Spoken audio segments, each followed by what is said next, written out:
Hi, everyone. This is Debi Ghate, back for another edition of Can We Talk About It?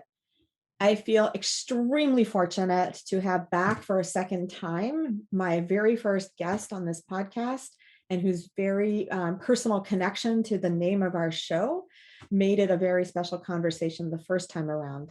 Ayaan Hirsi Ali, who is with the Hoover Institution, is here representing herself and her own personal views.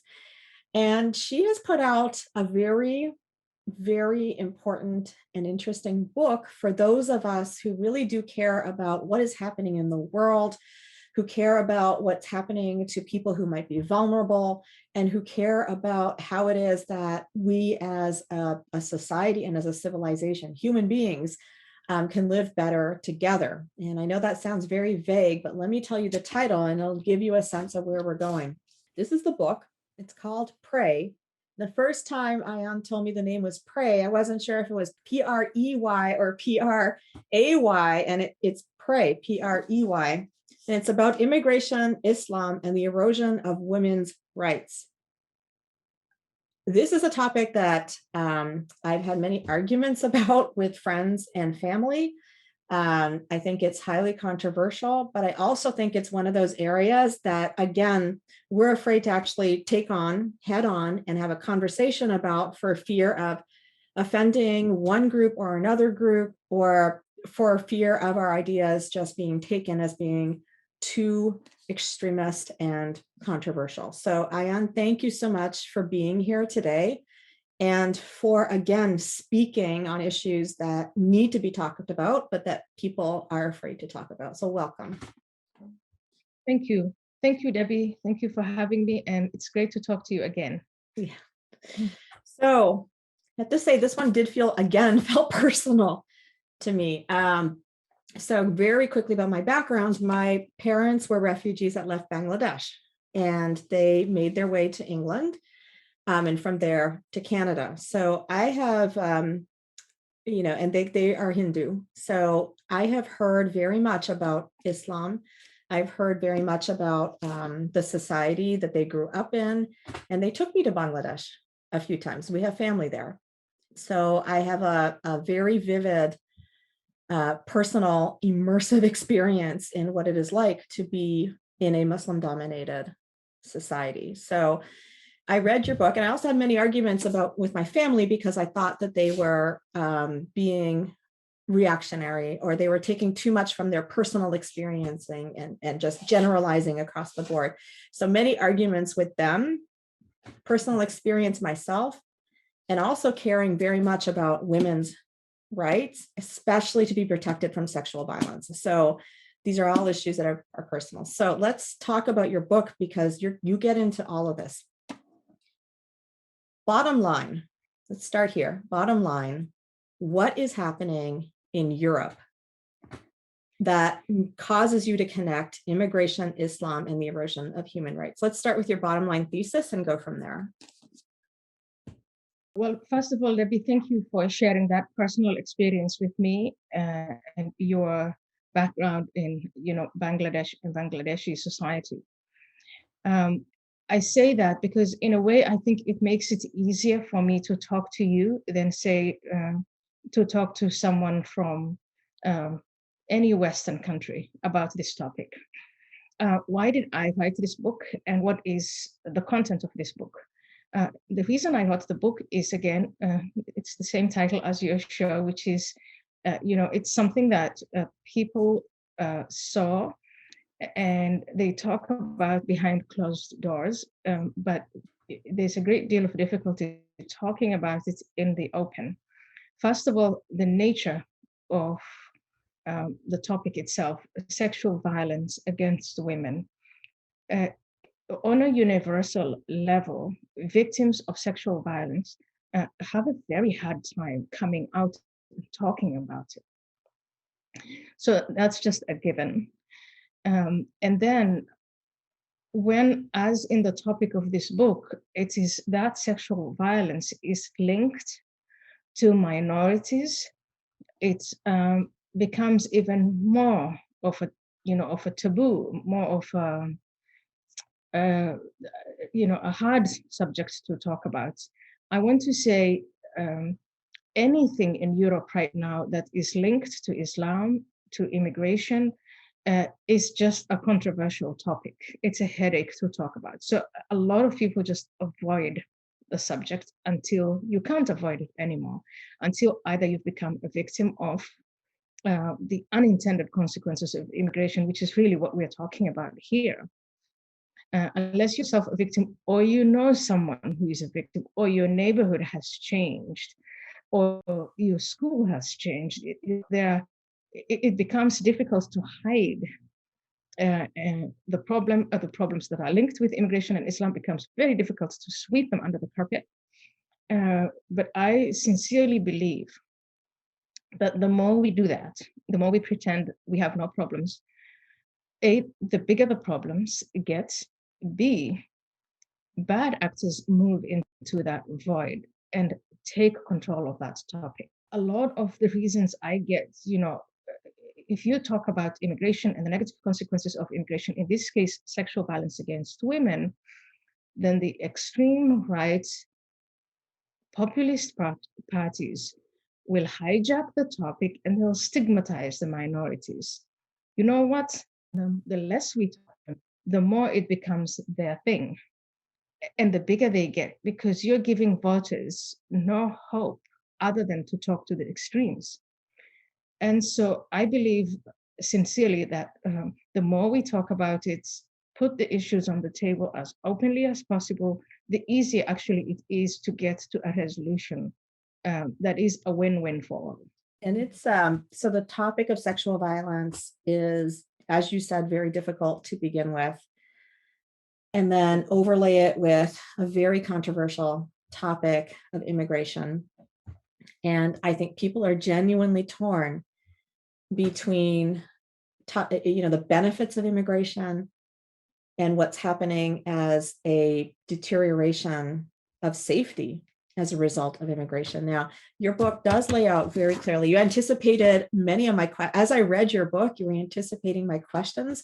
So I urge people, if your immediate thought is, oh, there's sexual violence all over the world, or how can you link this directly to one particular segment of the population, or how can you prove it's really linked to the people who are migrants who are coming from certain countries? This book is full of data.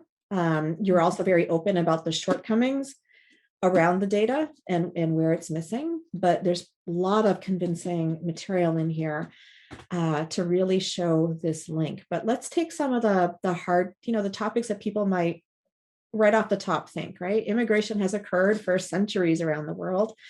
And sexual violence has occurred, all throughout mankind's history. So what is happening specifically in Europe that makes the sexual violence that's occurring now different than the sexual violence that women have do experience every single day around the globe? Even in our country here in the United States, there's plenty of sexual violence, but there are cultures where sexual violence is accepted already. What is special about the situation in Europe? So I'm in total agreement with you on sexual violence is universal. It happens to women all over the world and it's happening all the time. And then so why do you then zoom in on this particular segment of society and why Europe? The sexual violence that most European women are used to is what they call intimate partner abuse. And that is, I would say, in terms of looking at the data, that is the sexual violence that is reported the most and often also not reported. What's different about the topic of this book is it's sexual violence committed by strangers or someone you don't know, and it's committed in the open space. So out there in public, in the parks, transport systems, the sidewalk, women jogging. It's a different type of sexual violence that the average European would say that is new. So number one, it's new and it's different. And then there is this scale. It's just in Austria, they started to speak of a rape epidemic. I mean, just think about that. Now, most of the perpetrators come from Muslim majority countries where the relationship between men and women is very, very different from the one in Europe. And what makes it even more complicated is that when we talk about Muslim majority, I don't mean that they use their religion as an excuse or as a justification for the crime. But because their religion divides women into good women and bad women, how you treat the category of bad women from that perspective is not punished. It's not, young men are not told, don't do that. If you as a woman, you want to avoid trouble from,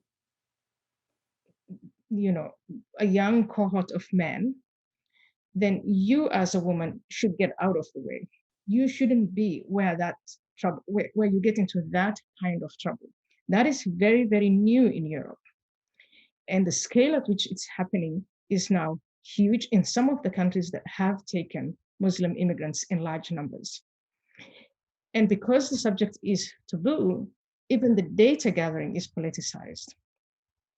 Everything has become controversial. So it's become ever more difficult for women to come out and say, this is what's happening in my neighborhood, in my school, in the public space. And it's not just happening to me, it's happening to all women.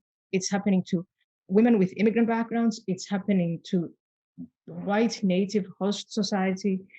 And there's this just huge taboo on it.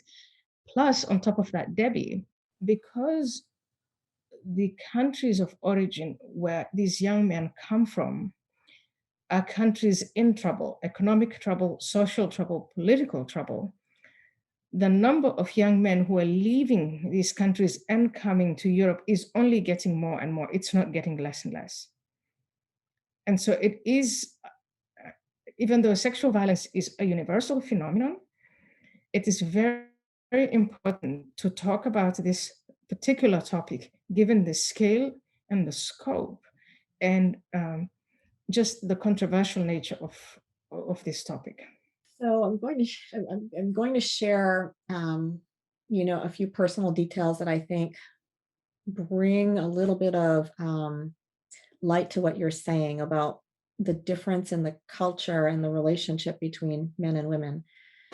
And there are some questions I have for you about how you're viewing some of this in relation to the United States, for example. But in India also has very much a culture of sexual violence. And we saw, and I've been to India a number of times too, and we saw a few years ago a real uprising when a young woman, a young medical student, died after being gang raped on a bus. And she died from her injuries. And there was a real uprising then in that society. Yeah. Walking down the street in an Indian city, even if you have male family members with you, and again, this is a Hindu, mixed Hindu, Muslim society, Christians, very pluralistic. You can expect to be grabbed, touched, fondled, shoved. I mean, it is horrible. And someone who grew up in Canada, this was such a foreign experience. I have to tell you, I probably fell not only in the category of bad woman, but my reaction was seriously at a young age to punch. I literally punched men in the face because I grew up in a place where there is a respect for the physical body of another person.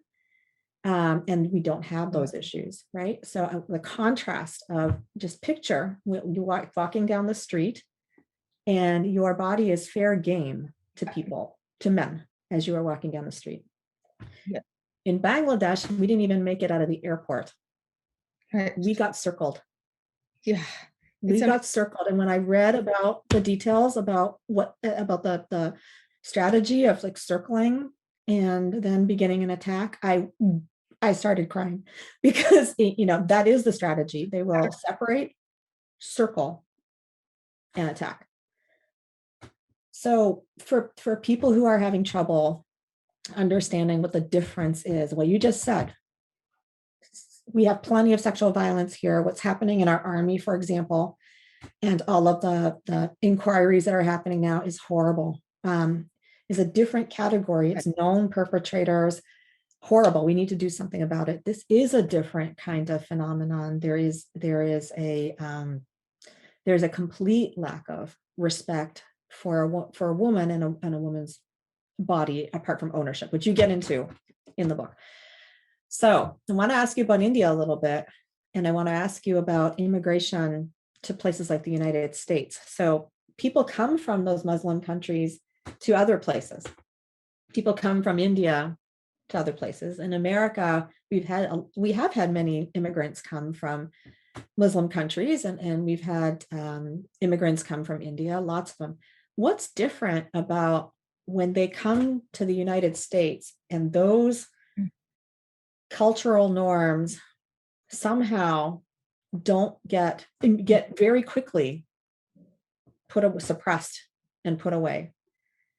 What's different between and numbers is probably one. I know your numbers is one, but there has to be something culturally different too. Yes. I think there are differences. Again, let me put out there, I have not done as much research in the United States as I have done in Europe. But one of the striking differences I find between Europe and America is the justice system and how the justice system deals with the phenomenon of rape.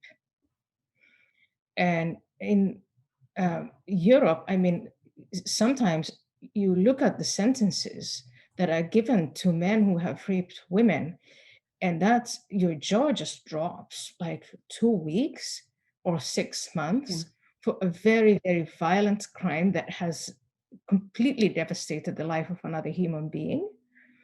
And so I think in America, there's this thing that you will be put away for a very long time. And not only that, you'll also be shamed. In America, we put the names and pictures of rapists out there. And I think it's probably all Anglo-Saxon law.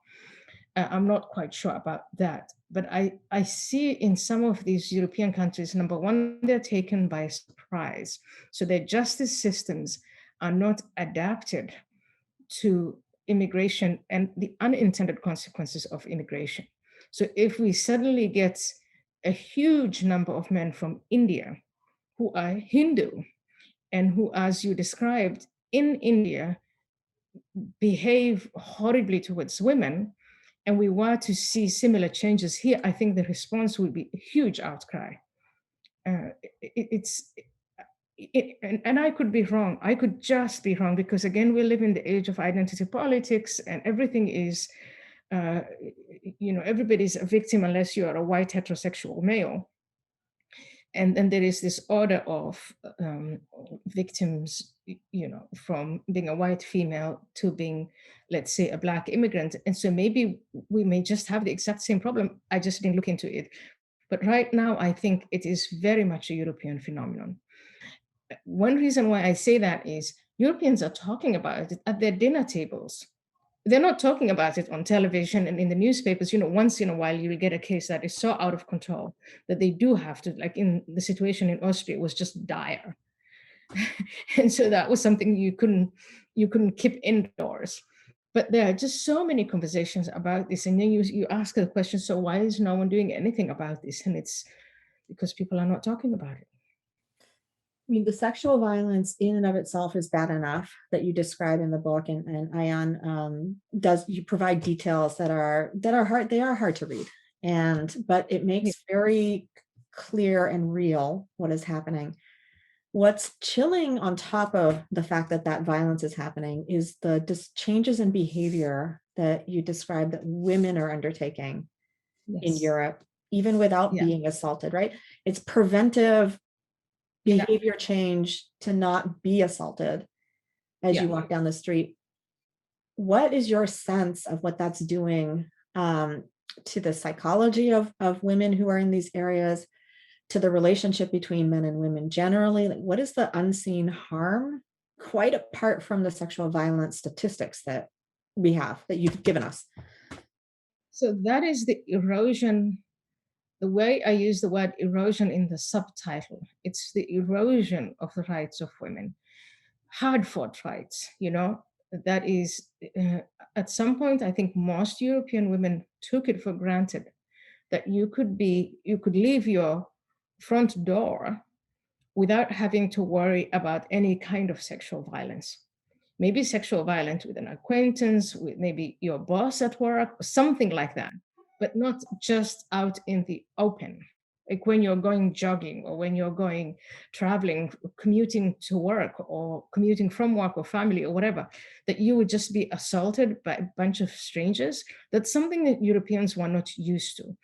And now the adaptation to that phenomenon is for women to behave. And it was shocking to me in some of the ways you see women behave in the countries of origin of the perpetrators or some of the perpetrators. And that is, they think about what they're going to wear.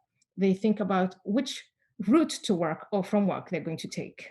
They think about whether they're going to wear high heels or flats, because remember, it's hard to run away on high heels. They're taking members of their family and friends to walk with them in certain paths. They're changing their plans. Sometimes some of them will say, well, tonight I wanted to go out, but maybe I won't because it's not worth it. Women are moving from their neighborhoods, selling their homes if they can, and then you have all these whites only neighborhoods where women feel safe. Then what happens to those women who can't afford to do that? They're stuck with it. And they are the ones who are adapting in these very, to Europe, strange ways. They don't want to be touched, they don't want to be helped, they don't want to be raped.